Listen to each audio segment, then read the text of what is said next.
Okay, so in this second segment, in the breakdown of our cold call industry report, we're going to go over some of the data from January through March. Okay, so we kind of took a macro analysis of January through March to see some of the general trends that were happening once coronavirus hit, so you could kind of see a benchmark based on normal months. Okay, so probably one of the most interesting things we saw that you're going to see in this graph here is that overall conversations were down. Now, this is just raw data here, and I thought that was interesting that the conversations went down, but the appointments went up. So actually in January, I had the most amount of conversations, but a lower number of appointments compared to March, where we had a relatively lower number of conversations, but higher appointments. So we'll dig into that in a minute, and I want to show you the second graph to actually show you something even more interesting. The reason is because we actually did pause some campaigns in March. So you could say, oh, well, you stopped calling in March, and that's why. Well, if you look at the percentages here, the percentages of conversations that we had based on the dials were down. So that kind of brings it more apples to apples to realize we were having more less conversation, excuse me. What you do see though, and I think is even more interesting, again, is that the appointment setting percentage went up. Not just on the number of conversations, which is this pink line, but also in the percentages based on the number of dials we made. Okay, two different metrics.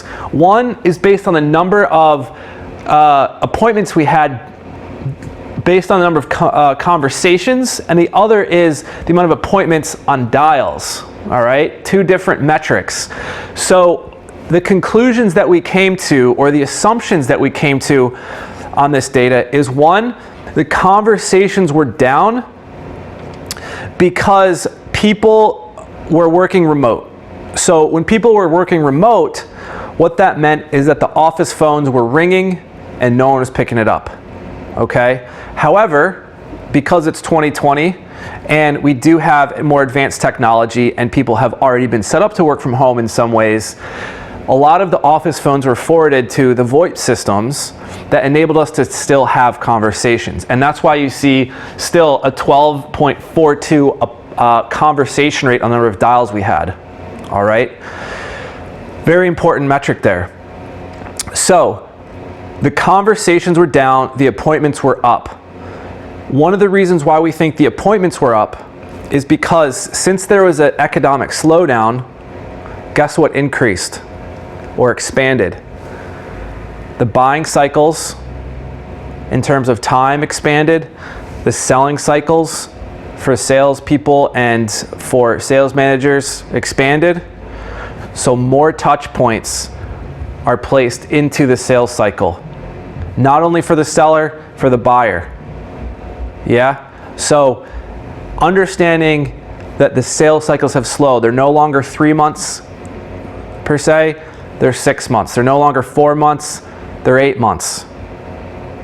So people are more open to conversation. People are willing to learn. We even had an example of one of our new business team members hear from a lot of our potential customers that instead of looking for 2 to 3 other vendors to do their cold calling, they're looking at 4 to 6. More time. Okay? The other factor that we think the appointments were up is because we naturally stopped calling those that were not going to be picking up the phone, right? Ones that were in New York, ones that were in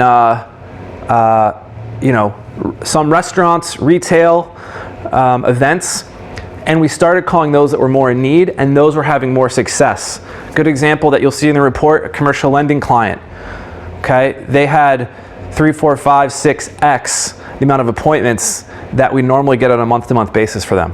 So, great report here, dig into the data, but I wanted to break it down a little bit so it's easier to digest. Let us know if you have any questions.